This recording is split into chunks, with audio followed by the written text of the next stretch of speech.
sekarang nak cerita sikit tentang zikir harian. Dalam nota yang lepas dah ada saya muatkan. Ni sebagai penambahan lah, pengkayaan. Zikir harian. Gambar yang belakang.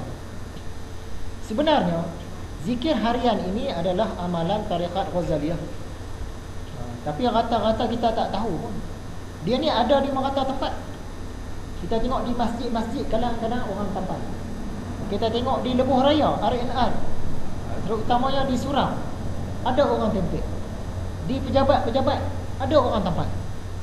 Di merata tempat, dalam internet ramai orang sebar.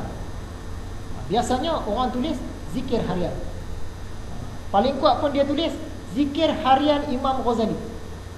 Dia sebenarnya ini zikir harian tarekat Ghazaliyah. Berkait dengan Imam Ghazali lah juga. Jadi yang sebar-sebar banyak ni, kebanyakannya yang tolong tempel, tolong sebar, tolong cerita ni, dia bukan ahli tarekat Ghazaliyah pun. Sebab apa? Tarekat Ghazaliyah ni dia bebas. Dia agak umum. Dia macam tarekat Alawiyah. Ada satu lagi tarekat, nama dia tarekat Alawiyah. Siapa yang tahu amalan-amalan dia boleh amal tu.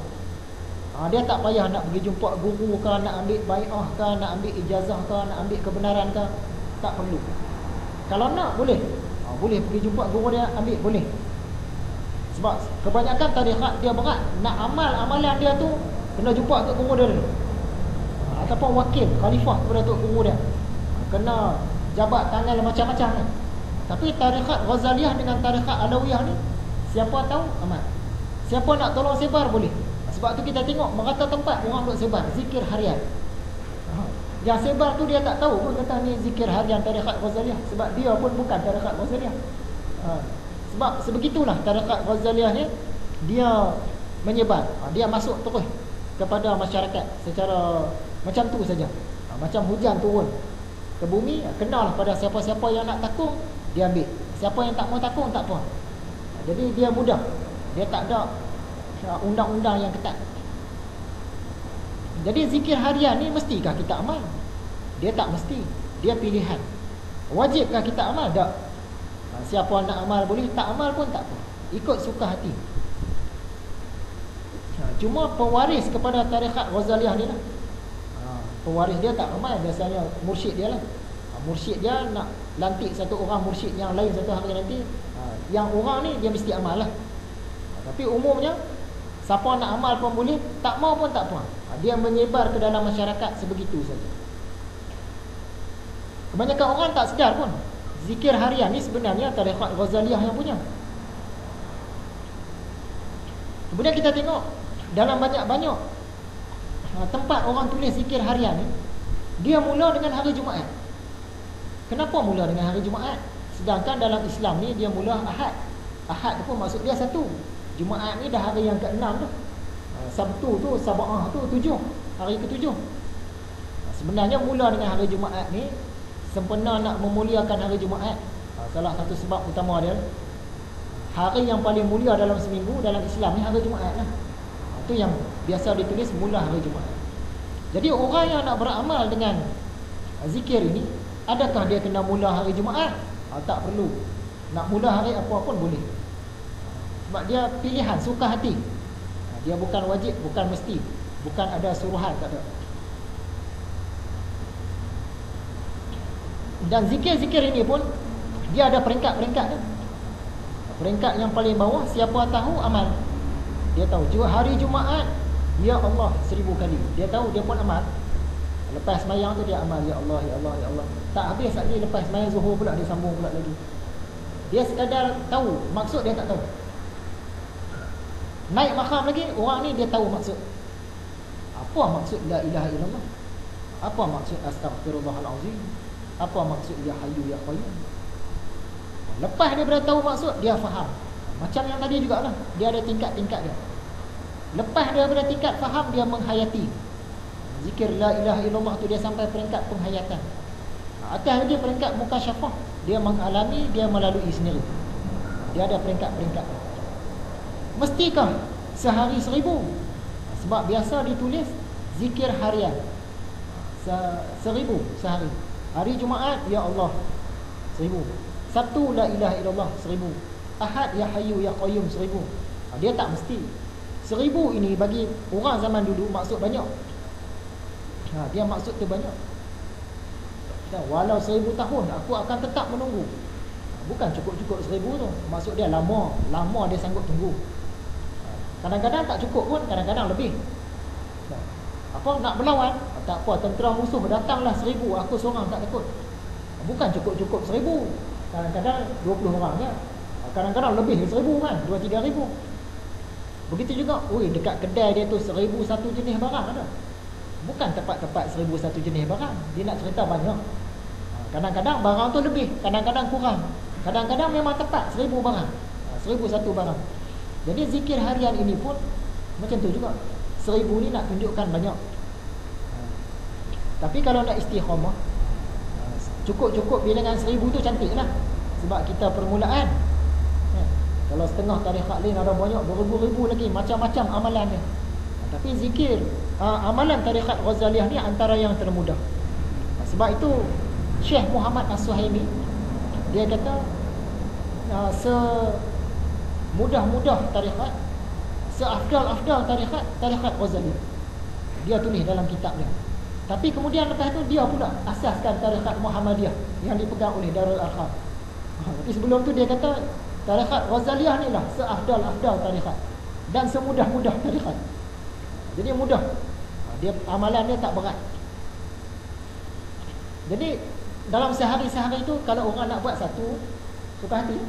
Hari ni nak zikir satu je lah. Ya Allah satu je. Tak ada masalah. Ada orang dia nak cukup betul-betul 1000. Ada orang nak lebih boleh. Tapi sebagai permulaan, kalau boleh istiqamah 1000 sehari, cantiklah, nampak disiplin dia tu teratur. Jadi tak semestinya 1000. Nak kurang pun boleh, nak lebih pun boleh. Mestikah buat sekaligus? Dia tak mesti sekaligus. Bila-bila masa. Masa pagi nak buat 20, buatlah 20. Lagi kita teringat pula, buat pula lagi 45. Lagi lepas sembahyang Zuhur ada masa lebih, nak buatlah 300. Suka hati. Bahkan kalau kita tak bilang pun tak apa. Contohnya hari Rabu, Astaghfirullahalazim. Bila kita teringat, zikir. Zikir dia. Tak bilang pun tak apa. Tak ada masalah. Tak semestinya 1000. Begitu mudahnya. Boleh sambung-sambung. Kemudian saya ni lelah, kerja banyak, nak kena bercakap banyak, jadi tak sempat zikir di mulut. Zikir di hati boleh. Dalam hati, Ya Allah, Ya Allah, Ya Allah, dalam hati boleh. Kalau tak sempat, tak ada masalah.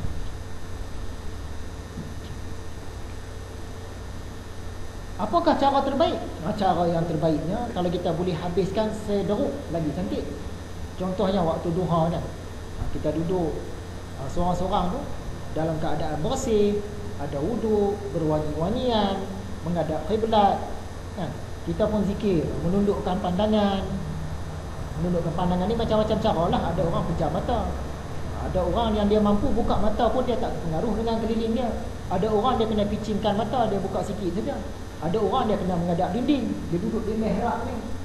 Tu rumah ulama dulu-dulu dia ada mihrab ni. Tempat dia kan, macam masjid tu ada mihrab. Ataupun dia pakai kain selendang, nak jaga pandangan dia pakai kain selendang, dia tunduk macam tu.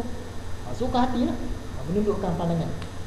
Tempat yang cantik, bersih, dia pun berwuduk, berwangi-wangian, dia pun zikir.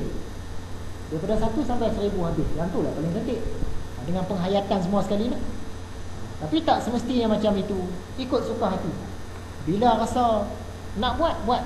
Rasa tak mau buat, tak apa. Dia tak ada masalah. Macam mana dengan orang yang sudah ada tarikat? Saya dah ada tarikat lah, Naqsyabandiyah lah, Syaziliyah lah, Sanusiyah lah. Boleh tak nak amal? Boleh. Tak ada masalah, dia tak ganggu.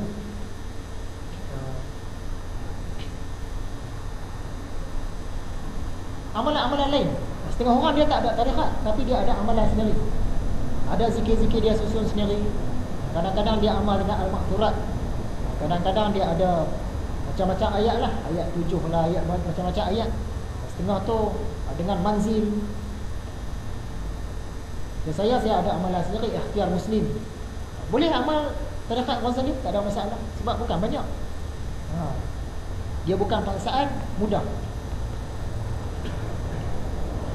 Jadi hari Jumaat, ya Allah 1000 kali. 1000 ni nak menunjukkan banyak, bukan mesti. Sabtu, la ilaha illallah. Ahad, ya hayyu ya qayyum. Isnin, la haula wala quwwata illa billahil aliyyil azim. Katalah tak sempat, nak mudah lagi, la haula wala quwwata illa billah. Cukuplah. Selasa, selawat. Allahumma salli ala sayyidina Muhammad wa ala ali sayyidina Muhammad. Katalah tak sempat, nak ringkas, Allahumma salli ala Muhammad. Boleh. Hari Rabu, astaghfirullahalazim. Nak panjang lagi, astaghfirullahalazim alladzi la ilaha illa huwa. Hari Khamis, subhanallahi wa bihamdihi, subhanallahil azim. Nak ringkas lagi, subhanallahil azim wa bihamdihi. Nak ringkas lagi, subhanallah. Lagi ringkas. Jadi mudah. Setengah orang kata, banyak ni 1000 sehari. Subhanallah, subhanallah, subhanallah. Sekejap dia 1000. Tak boleh di mulut, dalam hati sambil-sambil buat kerja. Subhanallah, subhanallah, dalam hati. Selesai. Bila dah stabil dah zikir harian, dia ada pula wirid harian. Wirid harian tu dia panjang sikit. Yang tu baru betul-betul amalan Imam Ghazali. Yang ni pengenalan. Tapi pengenalan ini pun dah power. Wirid harian tu dalam pelajaran akan datang saya sertakan gambar dia di sini. Jadi begitulah perkongsian kita untuk malam ini. Tadi kita imbas pelajaran yang lepas 6 virus dalaman. Kemudian tentang satu ajaran yang kata kita ni terjadi daripada zat Allah. Kemudian masalah takwil. Dan kita ambil contoh yadullah, tangan Allah, yang zilu, Allah turun ke langit dunia. Kemudian pelajaran untuk malam ini pula, pelajaran baru, kita masuk fasal yang ketiga, Risalah Qudusiyah, pengenalan. Dan yang akhirnya tentang zikir Tariqat Ghazaliyah. Asalnya sekadar itu saja. Wabillahi taufiq wal hidayah. Assalamualaikum warahmatullahi wabarakatuh.